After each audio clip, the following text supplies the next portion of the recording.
दोस्तों जय श्री कृष्ण। मैं ओम यादव आप सभी का स्वागत करता हूं आज के इस वीडियो में।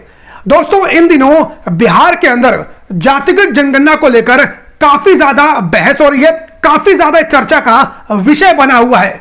बहुत सारे लोग इसके पक्ष में हैं, खास तौर पर जो SC ST OBC समाज के लोग हैं वो इसका सपोर्ट कर रहे हैं। वहीं पर सोशल मीडिया पर जब मैं रिसर्च कर रहा था तो मैंने देखा खास तौर पर जो तथाकथित सवर्ण जाति के लोग हैं, सवर्ण जाति के सोशल मीडिया इन्फ्लुएंसर्स हैं, क्रिएटर्स हैं, पत्रकार हैं, इन लोगों के पेट में बहुत ज्यादा दर्द हो रहा है जातिगत जनगणना को लेकर। जनता जंक्शन नाम का एक न्यूज चैनल है यूट्यूब के ऊपर, जो प्रशांत राय नाम के किसी व्यक्ति का है जो जाति से राजपूत है। इसकी मैंने एक वीडियो सोशल मीडिया के ऊपर देखी और यह जातिगत जनगणना का विरोध कर रहा था।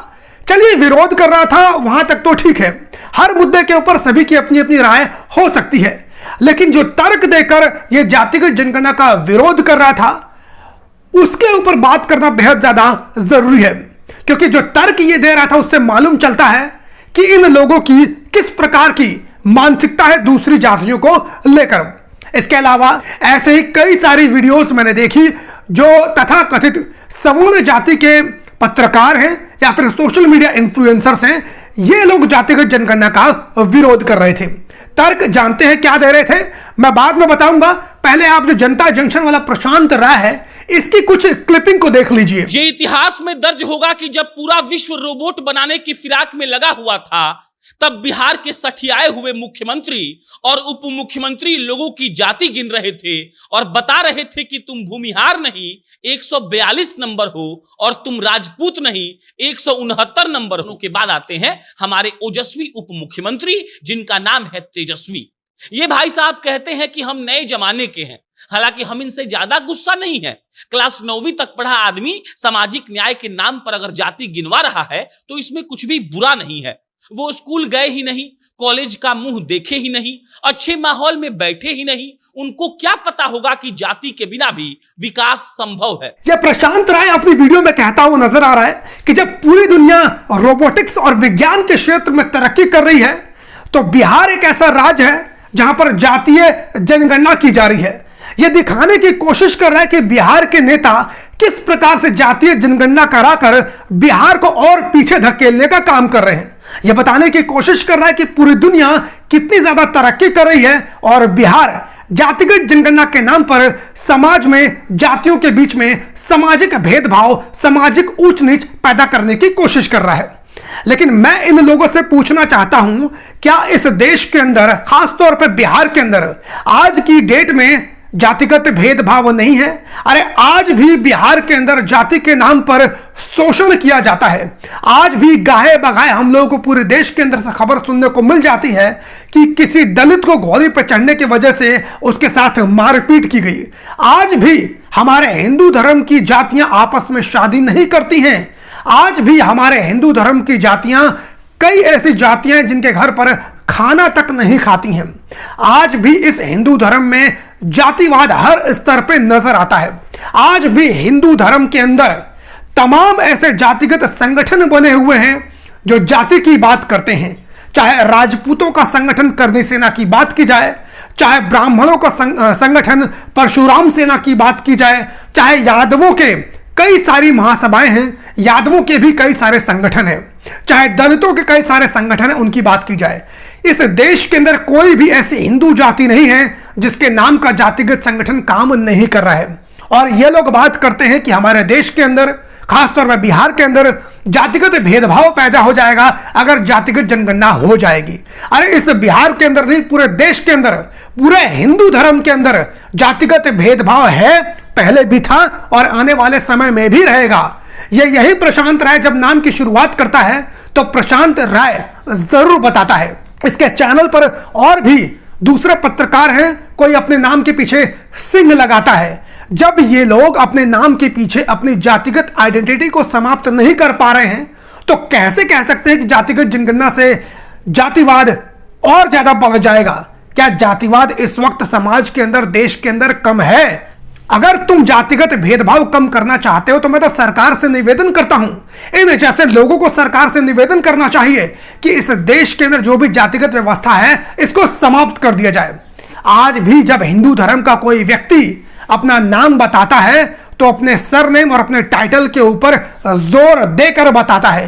राजपूत जाति का व्यक्ति जब अपनी पहचान बताता है तो उसके लिए बताना जरूरी होता है कि वो राजपूत जाति से आता है। क्यों? क्योंकि राजपूत नाम सुनते ही लोगों के अंदर एक अलग छवि का निर्माण हो जाता है।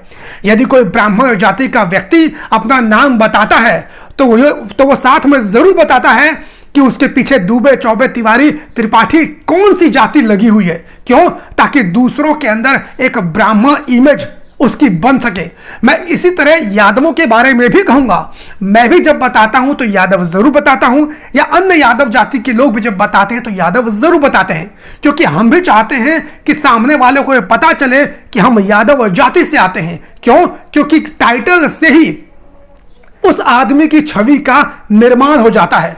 टाइटल से ही लोग अंदाजा लगाते हैं कि ये किस जाति से आता है और उसको किस प्रकार से इज्जत देनी है। और यदि कोई दलित व्यक्ति है तो उसके प्रति अलग प्रकार की हीन भावना से उसको देखा जाता है। यह हमारे हिंदू धर्म की सच्चाई है। यदि इतनी ही समानता की ये लोग बात करते हैं तो खत्म कर देना जातिवाद को, समाप्त कर दे। इस देश के अंदर कोई भी व्यक्ति अपने नाम के पीछे जाति लगाना खत्म कर दे, हम भी जातिवाद की बात करना समाप्त कर देंगे। लेकिन नहीं, ये लोग इसकी बात नहीं करेंगे। ये लोग बात नहीं करेंगे कि जातिवाद खत्म होना चाहिए। ये लोग बात नहीं करेंगे कि लोग अपने नाम के पीछे से सरनेम हटाना बंद कर दें। ये लोग जातिगत जनगणना का विरोध इसलिए करते हैं, क्यों? सुन लीजिए। क्योंकि सब जो आज का नेता है वो जाति के नाम पर पैदा हुआ है। 1990 के बाद जब मंडल आयोग वाला ड्रामा चला, उसके बाद ही सब लोग नेता बन गया, और नेता बनने के बाद अभी लोगों के पास कोई डेटा नहीं है कि लोग लड़ सके। कर रहा है धोबी का कोनो नेता नहीं, आप देखिए, गौर करिएगा। अब धोबी का जब गिनती हो जाएगा तो धोबिया का कोनो नेता निकलेगा और बोलेगा कि हम लोग 25 लाख हैं, अगर हम लोगों को आप लोगों ने राजनीतिक हिस्सेदारी नहीं दी तो हम बवाल कर देंगे। इसकी इस वीडियो से साफ साफ मालूम चल जाता है कि ये जातिगत जनगणना का विरोध क्यों कर रहा है। साफ साफ बता रहे कि यदि जातिगत जनगणना हो जाएगी तो धोबी को मालूम चल जाएगा कि उनकी आबादी कितनी है। फिर उसके बाद धोबी का कोई नेता आएगा, बताएगा कि हमारी आबादी इतनी है और हमें इतनी राजनीतिक हिस्सेदारी मिलनी चाहिए। इसको इस बात की तकलीफ है। इसके बाद इसने मंडल आयोग को गलत बताया, मंडल आयोग का विरोध किया। तो इनकी जितनी भी समस्याएं, वो सारी समस्याएं यही है कि यदि जातिगत जनगणना हो जाएगी तो सभी जातियों को मालूम चल जाएगा कि उनकी जाति, उनकी संख्या कितनी ज्यादा है, और फिर वो जातियां अपनी हिस्सेदारी की डिमांड करेंगी। हिस्सेदारी की डिमांड करेंगी तो आज जितने भी संसाधनों के ऊपर तथा कथित सवर्ण जाति के लोगों का हक बना हुआ है, वो लोग कुंडली मानकर बैठे हुए हैं, तो बाकी जो पिछड़ी जातियां हैं वो अपना अधिकार मांगेंगी, इसके लिए प्रयास करेंगी, इसके लिए धरना देंगी, प्रदर्शन करेंगी, या कोई भी प्रयास करेंगे जिससे कि उनकी जाति को हक और अधिकार मिल सके।